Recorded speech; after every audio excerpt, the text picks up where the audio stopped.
네, 우리나라 국민의 대장암 발병률 세계 1위입니다. 동물성 지방을 즐겨 드시는 분들은 특히 조심하셔야 될 것 같습니다. 무엇보다 대장 용종을 미리 관리해야 암을 예방할 수 있습니다. 건강 365입니다. 대장 내 점막이 혹처럼 솟아오른 돌기, 바로 대장 용종입니다. 용종은 점막이 있는 모든 기관에서 발생할 수 있는데요. 하지만 대장에 생긴 용종은 암을 알리는 위험 신호입니다. 모든 용종이 다 대장암으로 발전하는 것은 아닙니다.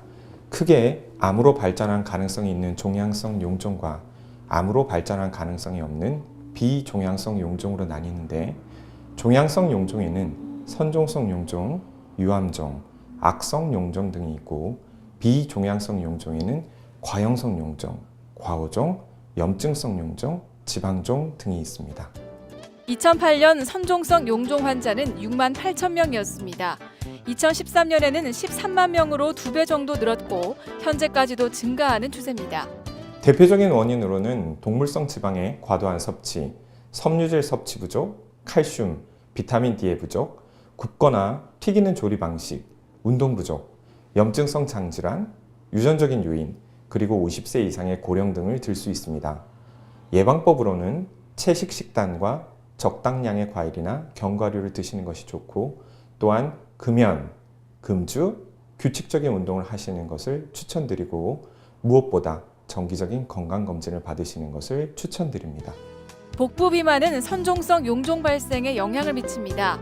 한 연구에 따르면 복부 비만이 있으면 선종성 용종 발생 위험이 1.5배 정도 커지는 것으로 나타났습니다. 선종성 용종은 암으로 진행할 수 있는데 중요한 암의 전 단계입니다. 반드시 용종 절제술을 받아야 하는데요. 용종 절제는 대장 내시경 검사와 동일한 방법으로 내시경을 항문으로 삽입하고 올가미, 겸자 등의 기구를 이용하여 제거하거나 고주파를 이용한 전기 소작법으로 용종을 제거합니다. 대장은 굴곡이 많고 장관이 길어서 꼼꼼하게 보지 않으면 용종을 놓치는 경우도 있습니다. 숙련된 전문의의 내시경 검사가 필요합니다.